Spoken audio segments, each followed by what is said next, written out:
सर्वव्यापेक चिन्रूप स्वरूपाय परात्मने सोपलब्धि प्रसिद्धाय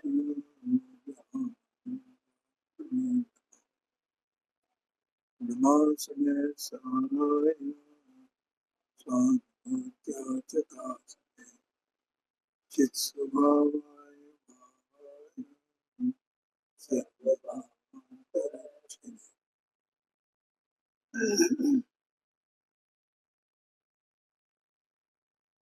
देखो, समय सार गाथा 6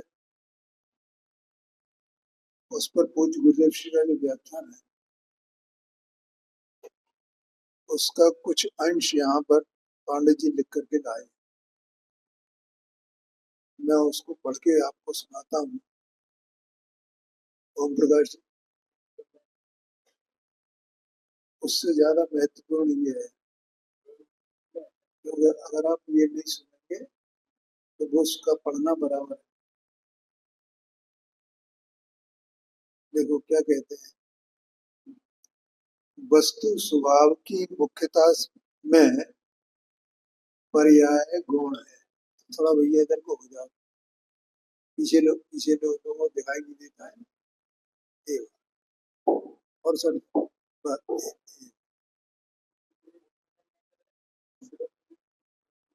चलो ठीक है। हाँ जी,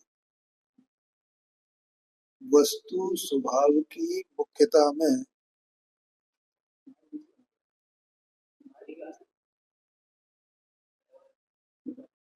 पर्याय गुण है। देखो क्या है कि पहले वस्तु स्वरूप को समझ। कल एक प्रश्न आया था, उसके प्रश्न के उत्तर में मुझे प्रश्न का तो ध्यान नहीं है, लेकिन उसका उत्तर ये है कि जो वस्तु है ना, विशेष का आया था शायद, सामान्य विशेष। हाँ जी, सुबह से। तो देखो, वस्तु उत्पाद में द्रव्यात्मक है। वस्तु की जो रचना है ना, गुण पर्याय वाली है। वस्तु की रचना है, असंख्यात प्रदेश वही है। वस्तु की रचना में सब ये है ना, इनके बिना वस्तु नहीं। जो भी वस्तु, ठीक है पाने।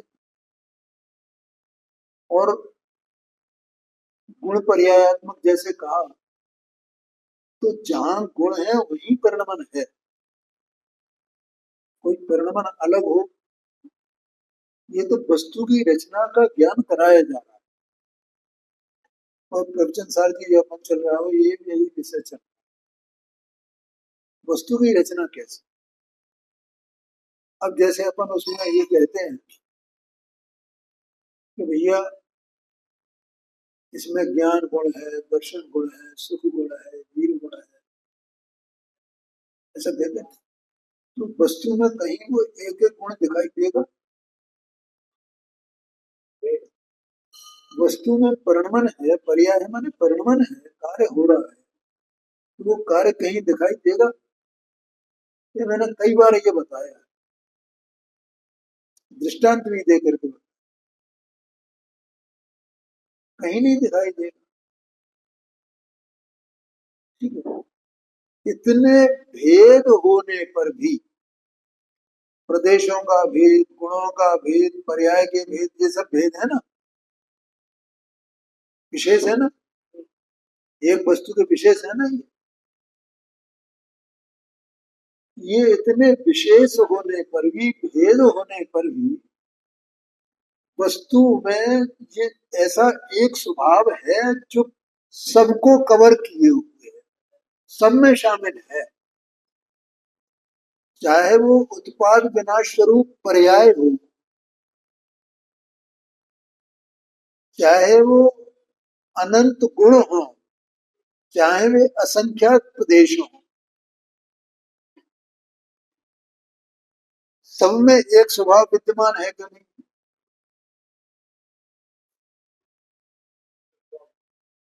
ठीक है। जो एक स्वभाव विद्यमान है, हम उस विद्यमान स्वभाव को देखें तो हमें भेद का विकल्प नहीं आए।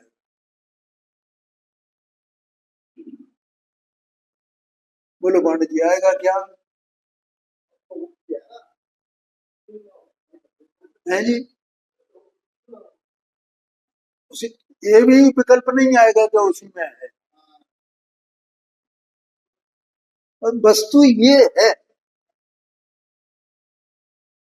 कौन है वस्तु? जो एक स्वभाव उसमें सब में व्यापक है। ठीक है। ठीक है। इसका मतलब वो एक स्वभाव में सब गर्भित हैं। उन्हें हमें उनका हमें भेद दिखाई नहीं दे रहा, क्योंकि हमारी दृष्टि ऐसी है। ऐसा नहीं है कि हम हमारी दृष्टि भेद नहीं देख सकती। भेद है तो भेद को भी देख सकती है, और भेद के बिना भी वस्तु को देखा जा सकता है।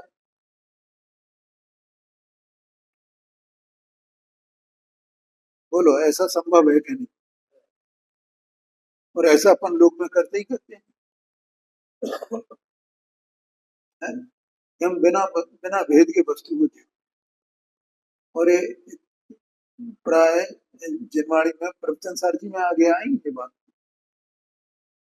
जो जैसे हार है, तो पहले उसमें भैया सोना कैसा है, इसका असली है कि नकली है, कितने टांके का है, कितना उसका है, कैरेट का है, इसकी डिजाइन कैसी है, इसमें क्या क्या लगे हैं, नग कितने लगे हैं, हीरे कितने लगे हैं, ये सब भेद आता है ना। और जब सब तय हो गया, अब पहन लिया, अब कोई भेद का विकल्प है?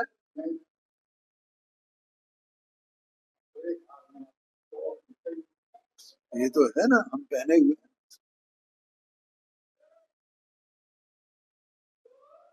ठीक है पांडे।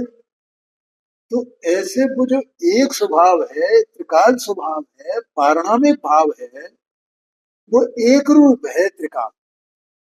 उसमें में भेद नहीं दिखाई देते, इसका मतलब वस्तु अभेद दिखाई देती।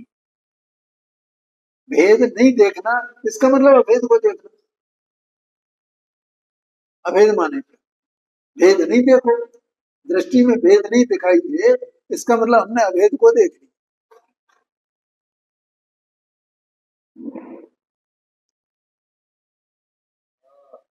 अभेद माने सामान्य। अभेद माने क्या है? वस्तु तो वो की वो ही है ना। अब जब हम अभेद देख रहे हैं तो उसमें असंख्यात प्रदेश हैं क्या नहीं है, है? उसके अनंत गुण है क्या नहीं है, उसकी पर्याय है क्या नहीं है, वो वस्तु माने आत्मा चेतनता है क्या नहीं है, है? सब कुछ है, लेकिन हम देख क्या रहे हैं? उसमें अनंत धर्म नहीं है क्या? वो स्व से अस्थि रूप ऊपर से नास्ति रूप नहीं है क्या? लेकिन हम देख क्या रहे हैं?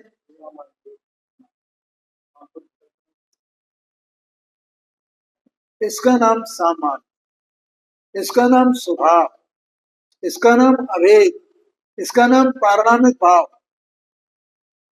इसका नाम त्रिकाली, इसका नाम शुद्धता। क्योंकि हम हमें जब भेद करेंगे तो अशुद्धता दिखेगी ना, हमें देखना ही नहीं है। वस्तु अभी अभी जैसे अपना आत्मा है, अपनी वस्तु है, तो इसके अशुद्धता है क्या नहीं है पांडे जी, मुझे बताओ।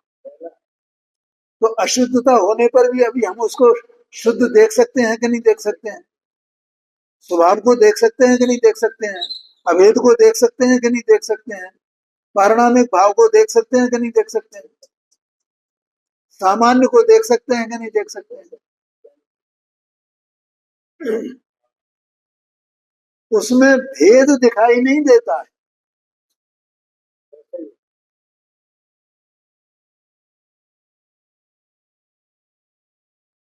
बोलो बोले, समझ में आया ना? अब भेद देखना ये व्यवहार है।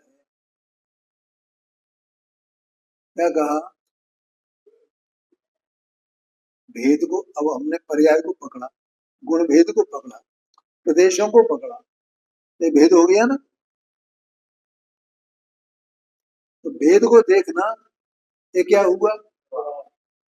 ये व्यवहार है, क्योंकि वस्तु तो अभेद है ना। परमार्थ तो वस्तु क्या है? अभेद है, सामान्य है, पारमार्थिक है, शुद्ध है।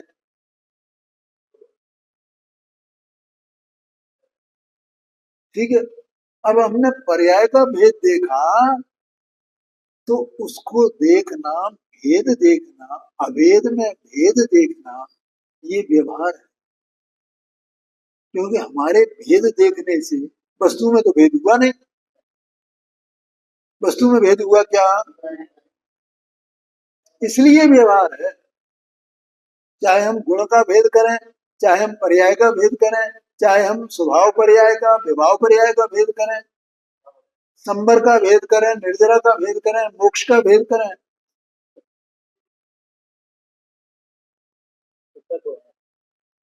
ये सब क्या है? ये उपचार हुआ ना भेद करना। वस्तु तो अभेद है, अभेद है, अभेद है, सामान्य है, सामान्य, अकेला है, एक है, एक है, पारिणामिक कहो, एक कहो, शुद्ध कहो।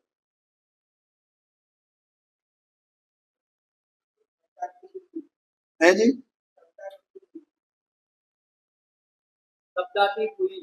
शब्दातीत, विकल्पातीत,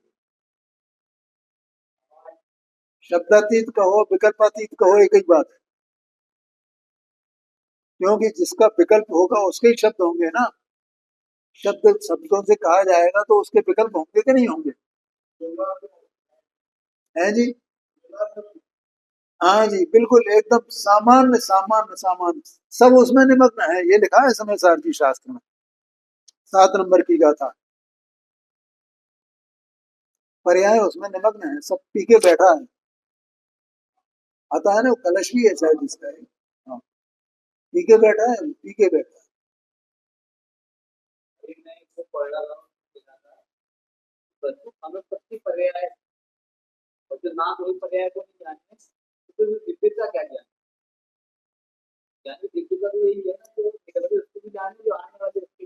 हाँ, वो केवल ज्ञान की बात,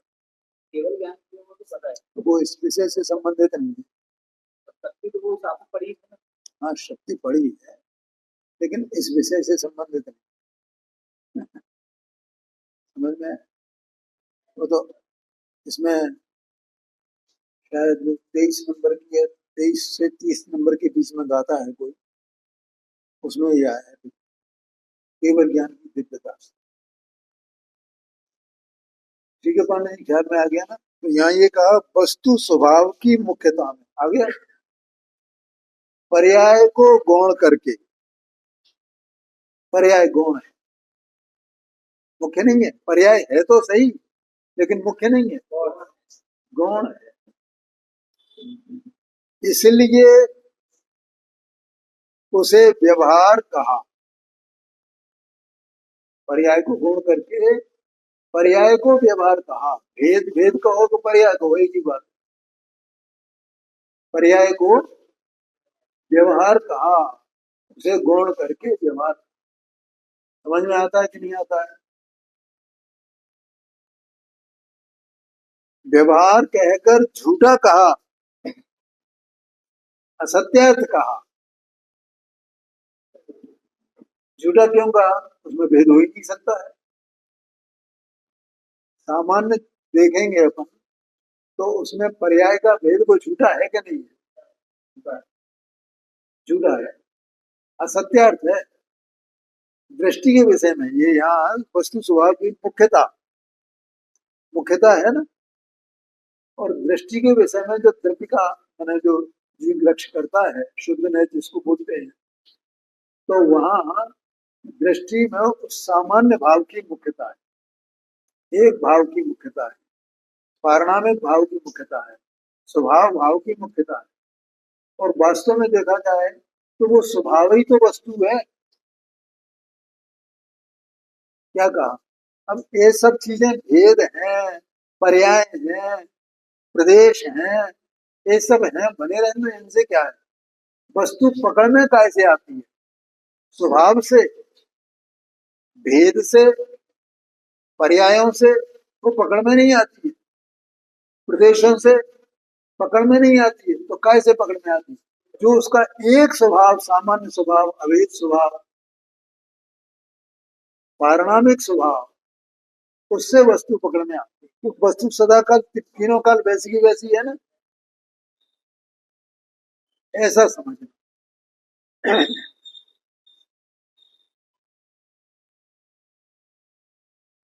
देखो उर्दव ने फिर कहा, पर्याय है तो अवश्य। अभी अपन ने बोला नहीं है, क्या है? पर उसका लक्ष्य करने योग्य नहीं है, लक्ष्य करने योग्य नहीं। कारण क्या है? क्योंकि पर्याय के लक्ष्य से, भेद के लक्ष्य से विकल्प होता है। विकल्प क्यों होता है? भेद के लक्ष्य। जब तक अपन वस्तु को भेद के लक्ष्य से देखते रहेंगे, तब तक अपने को विकल्प होता रहेगा। बोलो समझ में आया नहीं? इसलिए यहाँ ये कहा कि वो लक्ष्य करने योग्य नहीं है। बाकी तो आप समझ ही लेंगे, और उसमें कोई खास बात नहीं। ये कल के प्रश्न का भी उत्तर इसमें आ गया है। सामान्य विशेषात्मक वस्तु है ना, तो सामान्य का मतलब अभेद, बस। अब उसमें सब गर्भित है, एक स्वभाव, एक स्वभाव, एक स्वभाव, एक स्वभाव। उसको देखिए, जो स्वभाव पर्यायों में भी है, वो 6 नंबर का कलश अपने गुण पर्यायों में व्याप्त है ना, तो स्वभाव है ना, कोई तो स्वभाव होगा ना। तो प्रदेशों का भेद भी पर्याय में ही आता है। प्रदेशों से देखना, गुणों के भेद से देखना, पर्याय से देखना, उनमें सब में व्यापक है ना, एक रूप है ना वो, एक। तो उसका अनुभव करना, उसको जानना, इसका नाम सम्यक दर्शन है। यही बोला था ना वो, ये बात आ गई ना।